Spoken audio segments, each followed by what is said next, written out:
I'm Sam Pike. I'm farm manager at Sandy Creek Pineapple Company. I'm fourth generation pineapple farmer here. I've been back on the farm for about eight or 9 years now. We farm pines here in Glasshouse Mountains with my mother and my father and my partner and my two blue dogs. Oh, growing up on a farm's unreal, you know. It's every kid's dream, I reckon. You know, freedom to do whatever you want. You got the space to move around, you can have the toys, you know, motorbikes and all that sort of stuff. Deep down, of course, I always wanted to come back on the farm, but fresh fruit market was quite small. People want fresher fruit, so father sort of decided that he was going to go down that path, and I guess that sort of opened up a bit of an opportunity for me. I enjoy the ability to be able to go outside every day, somewhere like this anyway. Here we're picking up our planting material. These are what we like to call a button or a slip, but all it is just a plant growing out from underneath where the fruit was, and we use these along with the tops of the pines as our planting material. So we'll pick these up.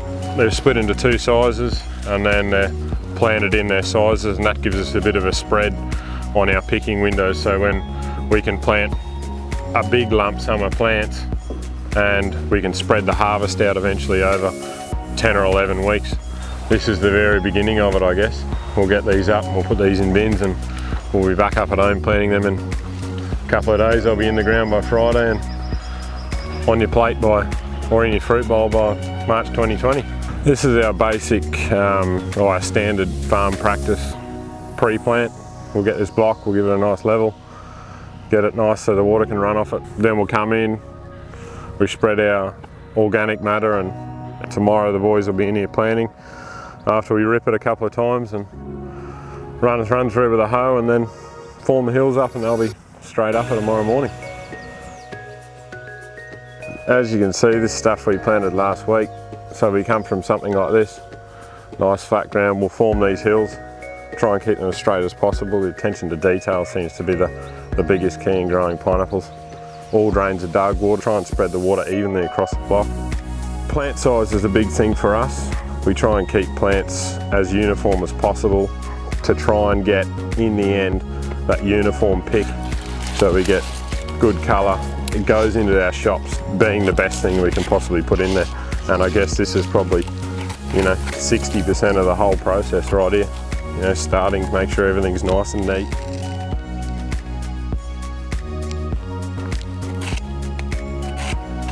Nothing better than a bit of fresh pineapple on a cold morning, isn't it? Yeah. Perfect.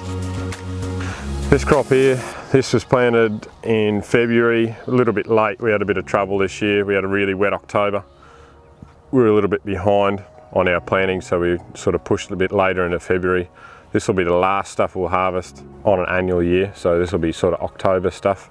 And we try and always we try and finish up down here in October, because then we've got planting to do, and the fruit quality coming out of the Central Queensland, North Queensland is second to none that time of the year. So we then stop down here and they take over and they look after the Christmas through to sort of March period, and then we'll kick back off in March and then sort of run towards the middle of the year, and in the middle of the year we'll pull up, and that's our big planting window in the middle of the year again. Some of the Central Queensland boys sort of fill in that spot. So I guess what we're trying to achieve by having 3 areas is the consistency of quality throughout the year and consistency of volume throughout the year. You know, you're always going to be able to get a pure gold at the store at the best quality.